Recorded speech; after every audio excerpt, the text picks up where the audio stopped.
Hi everyone, I'm David, and I'm on a mission to take my house completely off-grid.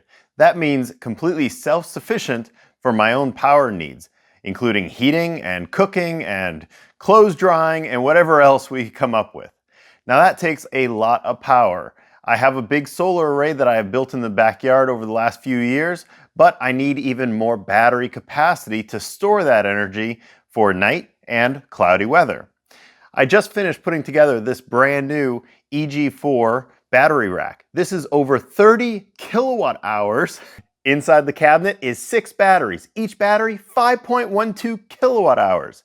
Now in this video, I'm going to show the assembly, putting it all together, updating the firmware, which, man, that was a big task for me because I'm not good with computers, but I'll walk you through it. One of the parts of this build that I'm most proud of is adding a fuse in here so that all the wires that exit the cabinet are already protected. Here we go.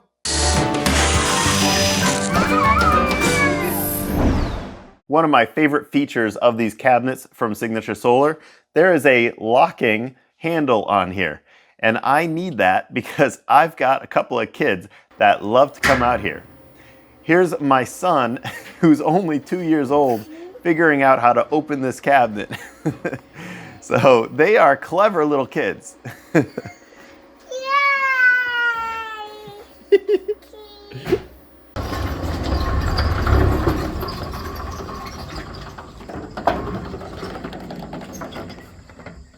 On Signature Solar's website, you'll find a few different versions of battery cabinets. This one is the 6 slot, so it can fit 6 batteries up to 30 kilowatt hours. This is the pre-made version, so it comes with a set of casters and it's already assembled and ready to go. I think this is worth the little bit extra money that they charge for it, because if you buy the other version, which is flat packed, it does not come with a bottom plate and it does not come with the casters. Now I don't know about you guys, but I want to make sure that mice will never get inside the cabinet and chew on those wires without me noticing. So I like the idea of that bottom plate being on there. The casters came inside, they were zip tied to the rails. There was also a bag of hardware. This has the mounting hardware for the casters. It has some wire, and it has a couple of the screws. Casters are on and screwed in place. Everything's tightened down.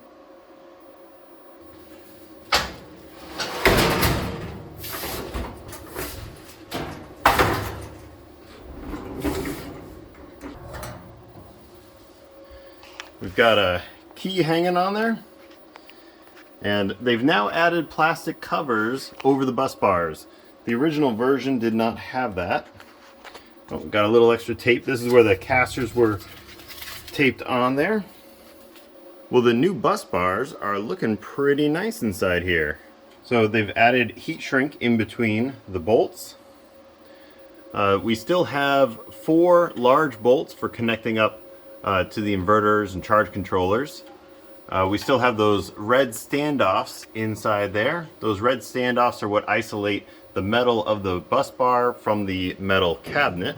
So that means that this screw is part of the standoff. You don't take that one off.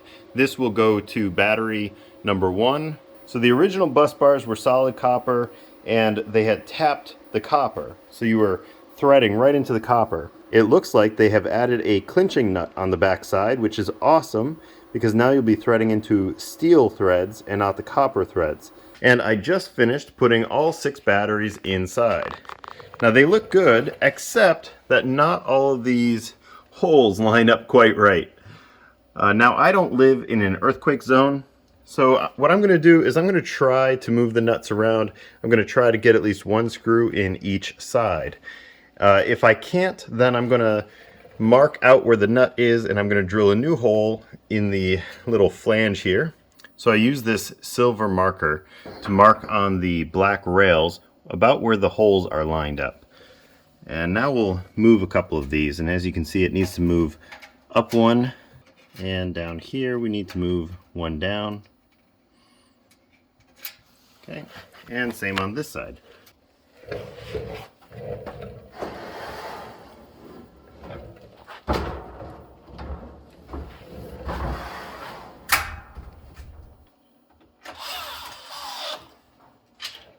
I got one in each side as a minimum.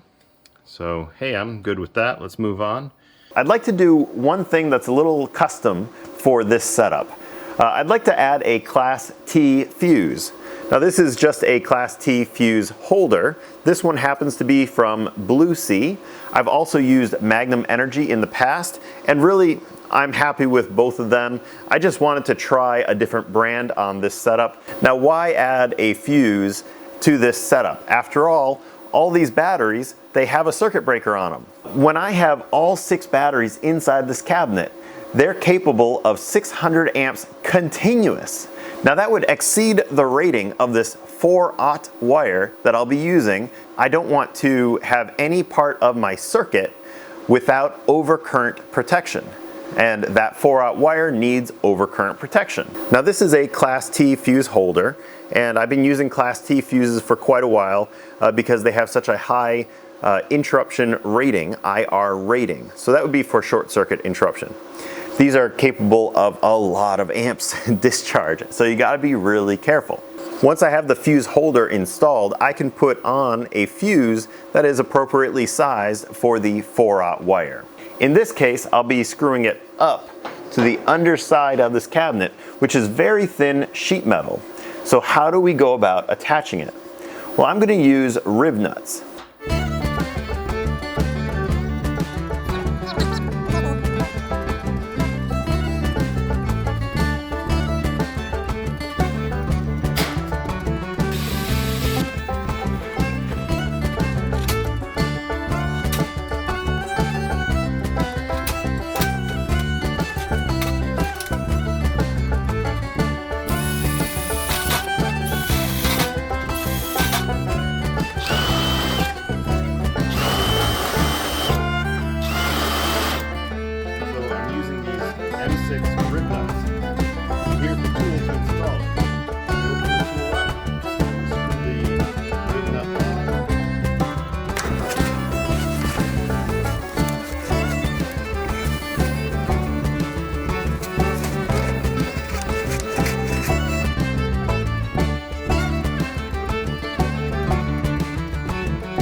And out the top, you can't even see the top of the screw on here really well.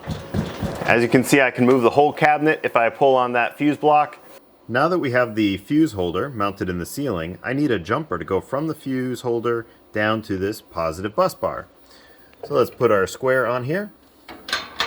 I'm going to go a little bit long to start with because I can always cut it a little bit shorter later. So I'll go 8 inches at the top, and then down the side, let's snag 2 of those screws. So maybe that'll be 5 inches. Let's go 5 inches on the side. So we've got a total then of 13 inches. I bought this nice big copper bar on eBay, and it is 1 inch by 1/4 inch. So this should be plenty.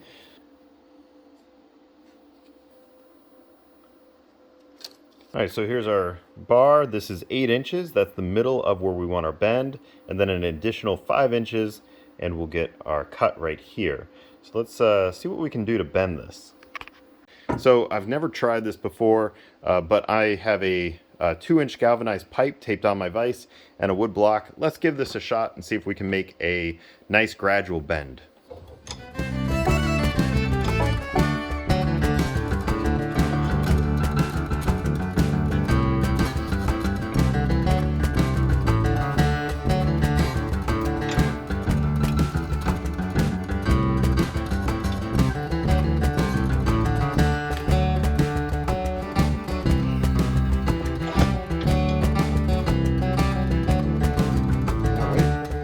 I actually think that looks pretty good. Oh, I went just a hair too far with it, but overall I actually think that worked out a lot better than I thought. It's sitting flush, so we haven't given it a twist. So that, yeah, I'd say that was a pretty good success. I just need to bend it out a little bit more, and then I can mark and drill. Awesome.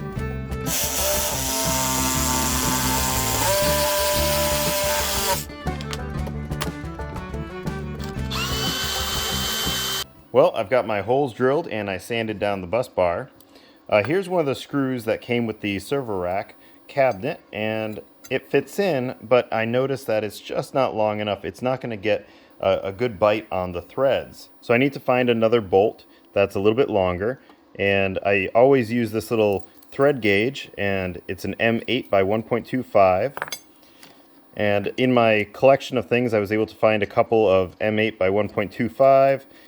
These ones, so these bolts have a serrated flange head on them, which means they don't require an additional lock washer. And when I fit through, that should be plenty of thread bite into my into the back. So let's go over and try that out.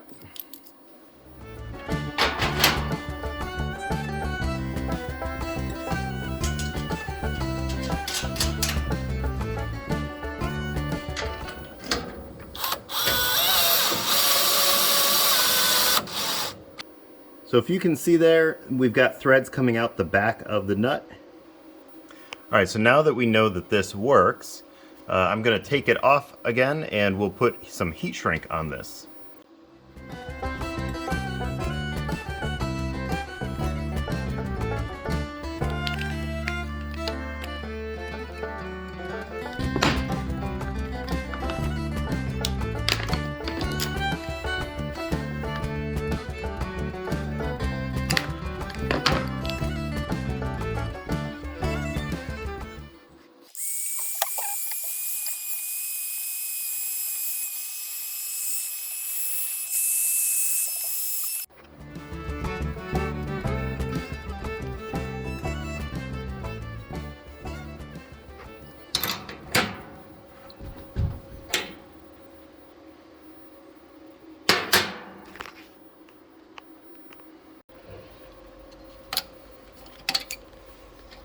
My next step is to wire these batteries over to the bus bars. Each battery came with a positive and negative wire. We don't want to block the circuit breaker with it, so I'm going to bring each wire in from the side. These screws are a Phillips 3, and this is a Phillips number 2.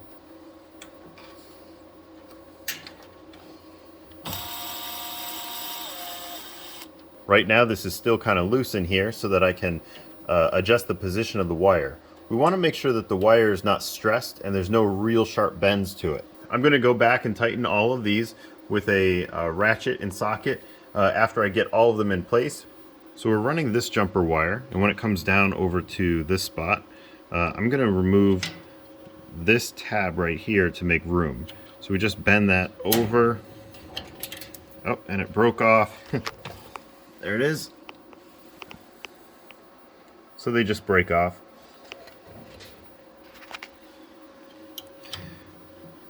Now when I bring this in, it'll land right there on that spot.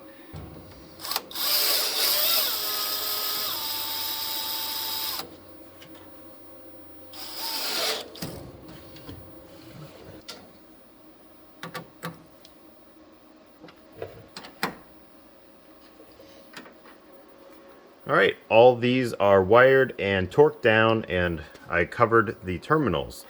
So we're ready to put a charge on this. So I'm going to turn these on one at a time and check that they're all like 2 lights on the state of charge.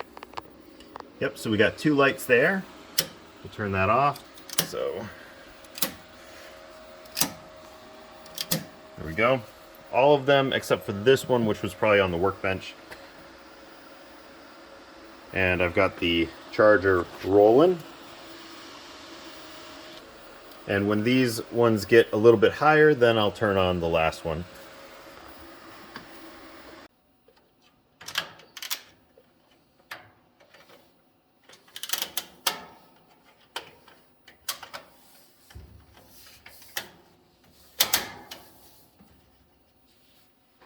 Right here is where I'm going to mount the main positive fuse for this entire battery cabinet. And this is the Class T fuse that I'll be using. This is model JJN-400. So it's a Class T fuse, and over here are the rating on it. You can see 160 volts DC, direct current, and 20 kA. So that is 20,000 amps short circuit interruption rating. Now, why is that important? Basically, when you're working with lithium batteries like this, they're capable of discharging thousands of amps in a short circuit situation. So that'd be a short circuit between the positive and the negative side. So for example, if I have the 4-aught wires running out of the cable and something catastrophic happened and they had a main short, then thousands of amps could be traveling. Well, some fuses just aren't capable of quelching that, and this one is.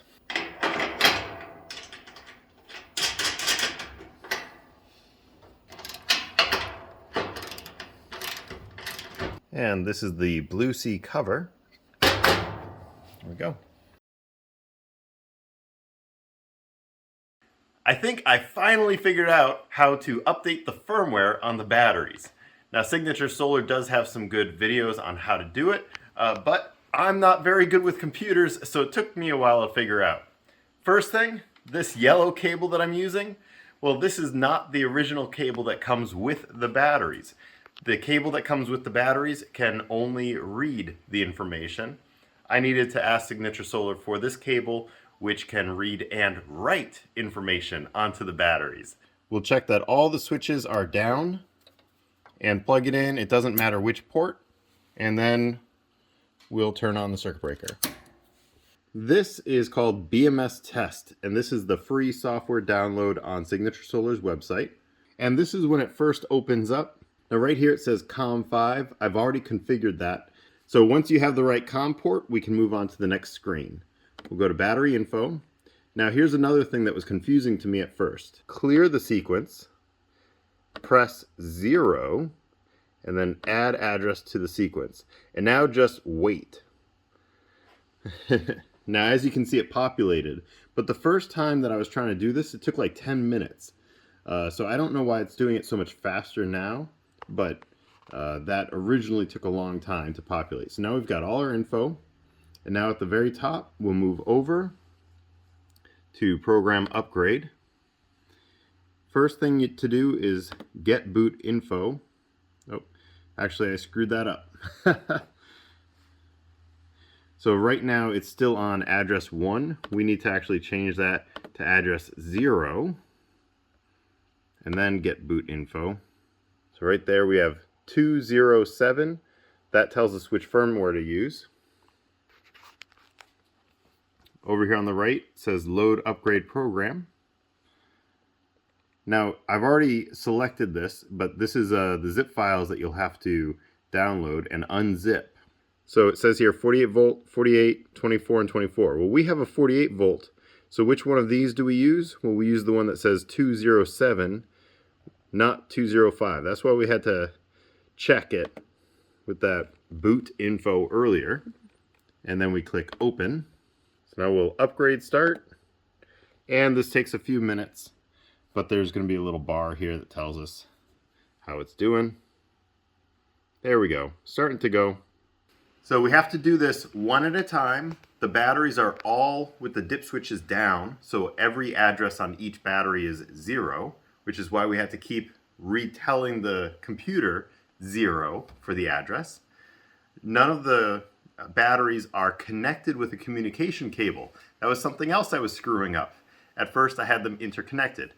We have to update the firmware with each one individually, then we'll be able to reset the addresses and connect them with the little data cables.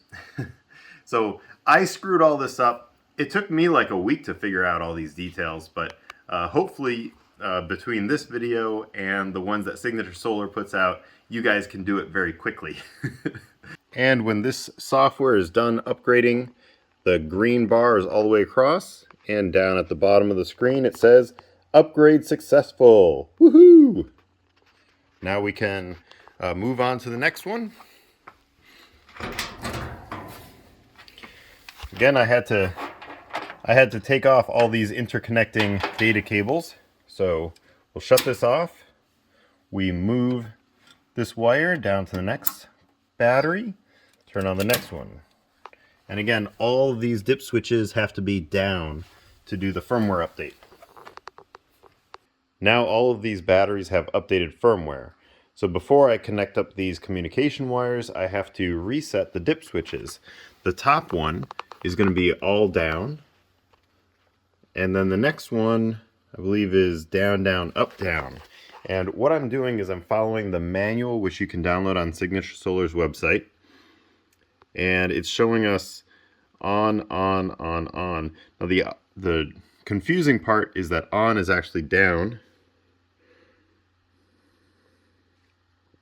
So off, up, and on is down.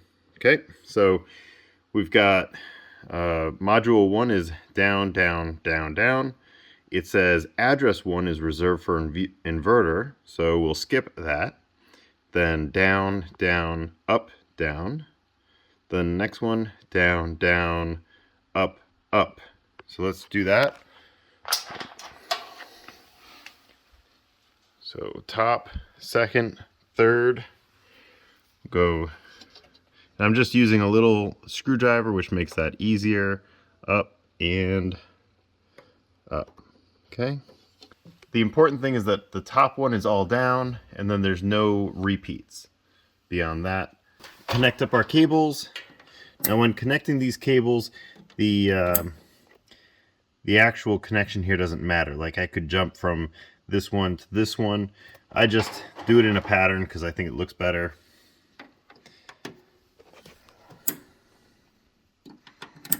All of our batteries are in. We've got as many screws in as we can, holding it to the rail. We've got our communication wires. We've got our addresses. We've updated the firmware.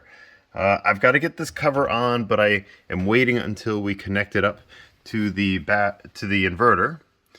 And we've also got our fuse in place. It has been a long process to figure out all of this firmware updating and dip switches, but I think we got there in the end.